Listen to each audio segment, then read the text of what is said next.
Hey guys, कैसे हैं आप सब। I hope you all are doing good. आज जैसे कि आपने सुना होगा कि हमारी शिक्षा नीति यानी कि हमारी एजुकेशन पॉलिसी चेंज हो चुकी है, पूरी तरह से बदल गई है। तो आप सबके मन में कुछ क्वेश्चंस आ रहे होंगे, तो हम उन्हें अच्छे से इसे डिस्कस करते हैं कि नेशनल एजुकेशन पॉलिसी है क्या और ये हमारे जीवन पर, हमारे बच्चों के जीवन पर क्या क्या इफ़ेक्ट करती है। क्वेश्चंस क्या आते हैं, क्या नए बदलाव लाएंगे नई शिक्षा नीति की वजह से, क्या क्या नए बदलाव आने वाले हैं। हर छात्र के लिए ये जानना बहुत ज़्यादा ज़रूरी है, उसके पेरेंट्स के लिए जानना बहुत ज़्यादा ज़रूरी है। क्या बोर्ड एग्ज़ाम्स होंगे या नहीं, क्या पूरा सिलेबस चेंज हो जाएगा, ये सब क्वेश्चंस के हम आंसर्स इसमें आगे देखते हैं। और ये 5+3+3 4 पॉलिसी क्या है, ये सारे डाउट्स आपके इसमें क्लियर होंगे। प्लीज़ इस वीडियो को एंड तक ज़रूर देखिएगा। आइए हम स्टार्ट करते हैं। नेशनल एजुकेशन पॉलिसी ये हमारी गवर्नमेंट ने, कैबिनेट ने कब अप्रूव की है? 29 जुलाई 2020 को गवर्नमेंट ने अप्रूव की है। हमारे जो विज़न है, हम कोई भी पॉलिसी पढ़ने से पहले हम देखते हैं कि विज़न क्या है, मतलब हम क्या टारगेट है इसका टारगेट ये है कि जो स्कूल में बच्चे एनरोलमेंट कितने, मतलब एडमिशन्स होंगे, कितने बच्चों की आगे पढ़ाई जारी रहेगी। 50% मतलब इंक्रीज़ का इनका टारगेट है। जो बच्चे पढ़ नहीं पाते हैं, इलिटरेट रह जाते हैं, उनके लिए कि नए, जैसे हमने देखा होगा कि लेबर का बहुत ज़्यादा यहाँ पर होता है ना, बच्चों को लेबर का जॉब करना पड़ता है, तो इन चीज़ों के लिए। और क्या चीज़ें हैं हमने देखी हैं कि हमारा ये है कि 2030 तक हम मल्टी डिसिप्लिनरी इंस्टीट्यूट्स कम से कम हर डिस्ट्रिक्ट में एक होगा, ताकि हर वहाँ के जितने भी बच्चे हैं उनको स्कूल में एडमिशन मिल सके। उनका जो पैशन है, उनकी जो कैपेबिलिटीज़ हैं, उनके थ्रू उनको अच्छा उनका फ्यूचर हो। और दूसरा, रोट लर्निंग, मतलब रट्टा मारने की जगह बच्चे समझ के चीज़ें करें, क्रिटिकल थिंकिंग या फिर क्रिएटिविटी अपनी यूज़ करें। उनका जिस चीज़ में इंटरेस्ट है उस चीज़ को आगे बढ़ाया जाए। और हम और देखते हैं कि बच्चों में कॉन्स्टिट्यूशनल, मतलब बच्चों को संविधान के बारे में कुछ पता हो, हमारी इकोनॉमी में चल क्या रहा है, हर छोटी से बड़ी क्लास के हर बच्चे को ये चीज़ें पता हो। हमारे इंडिया का कल्चर क्या है, हमारे इंडिया का हेरिटेज क्या है, इंडिया की इम्पोर्टेंस क्या है, ना कि वो देखें कि हमने बाहर जाना है, बाहर के उनके जो चीज़ें हैं, मतलब वो खुद की कंट्री की तरफ अट्रैक्ट हों इन सब चीज़ों के लिए, ताकि उन्हें खुद की कंट्री की इम्पोर्टेंस पता चले। इस पॉलिसी पर बच्चों की लाइफ पर और उनके पेरेंट्स दोनों की लाइफ पे बहुत बड़ा बदलाव आने वाला है। तो आप दोनों ये चीज़ें ज़रूर ध्यान से समझिएगा। इसमें क्या चीज़ है, हमारा पहले का एकेडमिक स्ट्रक्चर कैसा होता था, हमारी पहले की पढ़ाई क्या होती थी, 10+2, 10th तक हमने किया, बोर्ड के एग्ज़ाम्स दिए, 12th 11th में हमें सब्जेक्ट चूज़ करना पड़ता था अपने करियर के अकॉर्डिंग कि हमने क्या करियर आगे चूज़ करना है। हमने डॉक्टर बनना है, मेडिकल लेंगे, इंजीनियर बनना है, IIT, नॉन मेडिकल लेंगे, कॉमर्स के थ्रू CA बनना है, MBA करना है तो हम कॉमर्स लेंगे। हमारे पास 3 ही सब्जेक्ट्स थे। अब इसमें क्या बहुत सारा चेंज आ चुका है। अब इसमें क्या सिस्टम चला है, 5+3+3+4। इसके अंदर कितनी स्टेजेस हैं, हम स्टेजेस के अकॉर्डिंग देते हैं। 4 स्टेजेस में इसे डिवाइड किया गया है।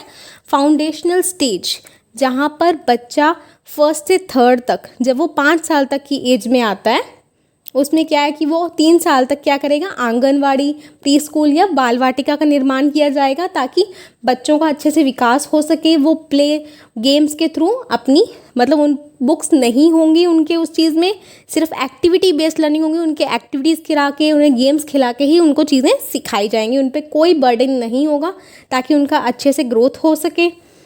उसके बाद 2 साल की होगी class 1st and class 2nd। इसके अंदर उसे क्या करा जाएगा, उसके अंदर उसे धीरे धीरे अपने सब्जेक्ट से धीरे धीरे कि मैथ्स, इंग्लिश, साइंस क्या चीज़ें होती हैं, धीरे धीरे उस चीज़ों के बारे में उसे बताया जाएगा कि क्लास क्या होती है, क्लासरूम में कैसे पढ़ा जाता है, टीचर के साथ कैसे इंटरेक्ट होता है। इंटरेक्टिव लर्निंग होगी, टीचर्स बच्चों को गेम्स के थ्रू सिखाएंगे। उसके बाद 3rd ईयर्स, मतलब 3 साल किस चीज़ के माने हैं इन्होंने, 3 to 5, मतलब 3rd क्लास से लेके 5th क्लास तक इनका क्या सिस्टम रहेगा कि उनको मैथ्स, साइंस, आर्ट्स, उनको हर छोटे सारे सब्जेक्ट्स की थोड़ी थोड़ी नॉलेज दी जाएगी, ताकि उनका उसके साथ क्या किया जाएगा, इंट्रोडक्शन करवाया जाएगा बच्चों का, ताकि छोटी छोटी डिस्कवरीज बतानी जाएंगी कि कैसे किसी चीज़ का निर्माण होता है, कैसे बच्चे एक दूसरे से उनका थोड़ा बहुत टेक्नोलॉजी का भी यूज़ किया जाएगा, उसको टेक्नोलॉजी के साथ थोड़ा बहुत इंटरेक्ट करवाया जाएगा। उसके बाद आती है मिडिल स्टेज। मिडिल स्टेज में क्या होगा कि स्टूडेंट को science, mathematics, arts, social science, मतलब कॉमर्स, उसको हर सब्जेक्ट की नॉलेज दी जाएगी, ताकि जाके वो 6 से 8 तक का, मैं बता रही हूँ मिडिल स्टेज है 6 से लेके 8th क्लास तक की। उसके बाद हमारा क्या होगा, ताकि बच्चे का एक इंटरेस्ट डेवलप हो कि उसको किस सब्जेक्ट में इंटरेस्ट है, ताकि वो 9th में, पहले क्या होता था 11th में जाके उसको सब्जेक्ट चूज़ करना था, तो वो 2 साल वो सब्जेक्ट पढ़ता था स्टूडेंट। अब क्या होगा कि वो 9th से ही अपना सब्जेक्ट चूज़ करेगा, 9th के बाद वो अपना करियर आगे बना सकता है। 6th में उसको ये चीज़ें हैं कि 6th में अगर उसको किसी और चीज़ों में इंटरेस्ट है तो वो उन चीज़ों में भी अपना करियर बना सकता है। ज़रूरी नहीं है कि पढ़ाई ही सब कुछ है, बुक्स का नहीं होगा इसके अंदर। बुक्स रट्टा मारना वगैरह ये सब चीज़ें ख़त्म हो जाएंगी, जैसे मैंने आपको बताया है।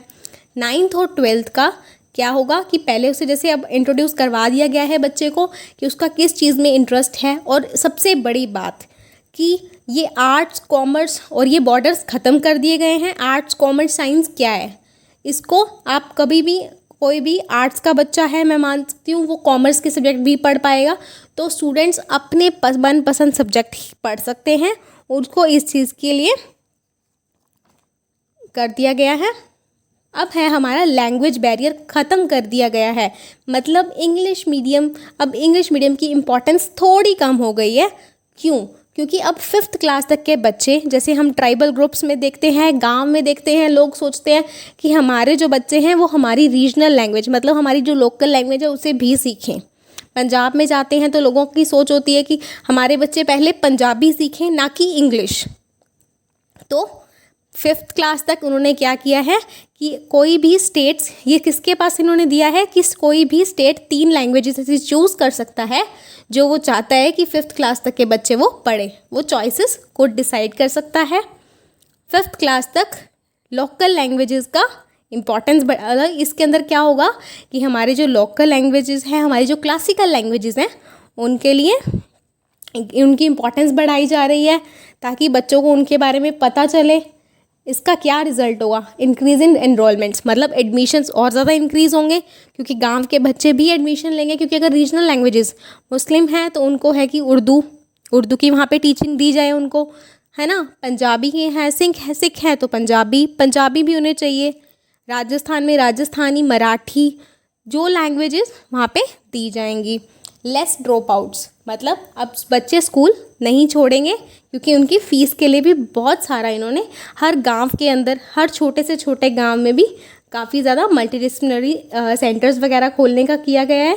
ज़्यादा से ज़्यादा स्कूल्स ओपन किएंगे, हर स्टूडेंट तक, हर बच्चे तक स्कूल की एजुकेशन पहुंचाने की जाएगी। क्या है, moving away from rote learning, रट्टा मारना ख़त्म। दूसरा कि एग्जामिनेशंस जो भी होंगे, एग्ज़ाम्स होंगे, वो किसके बेस पे होंगे, डेवलपमेंट, बच्चे के डेवलपमेंट के लिए होंगे, ना कि मार्क्स के लिए। मार्क्स इंपॉर्टेंस नहीं रखते, बच्चे का डेवलपमेंट वो इंपॉर्टेंस रखता है।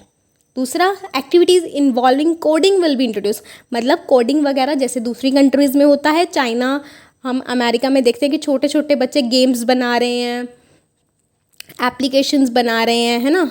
तो हमारे यहाँ के बच्चे भी कर पाएंगे थोड़े टाइम बाद, ताकि इसलिए उनकी एग्जाम्पल उसमें इंक्लूड किया गया है कोडिंग। 6th क्लास का बच्चा इंटर्नशिप भी कर सकता है, किसी के अंडर कुछ सीखना चाहे, पॉटरी में इंटरेस्ट है तो किसी चीज़ में भी इंटरेस्ट है उसको कर सकता है।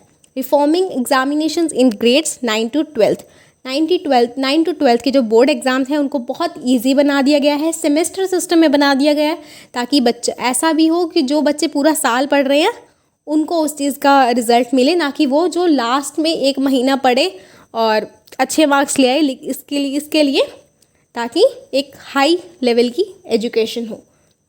अब क्या किया गया, एकेडमिक स्टैंडर्ड्स का इनका पूरा अच्छे से ध्यान रखा गया है। परख के थ्रू, परख एक हमारा है, परख और NCERT ने मिलके स्टैंडर्ड्स किए हैं रेडी।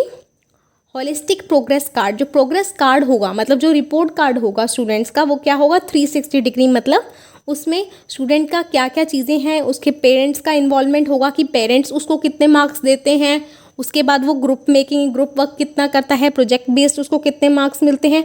मतलब सिर्फ स्टडी के एग्ज़ाम के रिलेटेड मार्क्स नहीं होंगे, उसमें सारी एक्टिविटीज़, उसके यूनिकनेस, उसको किस किस चीज़ में इंटरेस्ट है, इससे अपने को पता चलेगा कि बच्चे का किस चीज़ में इंटरेस्ट है और किस चीज़ में वो अच्छा परफॉर्म कर रहा है।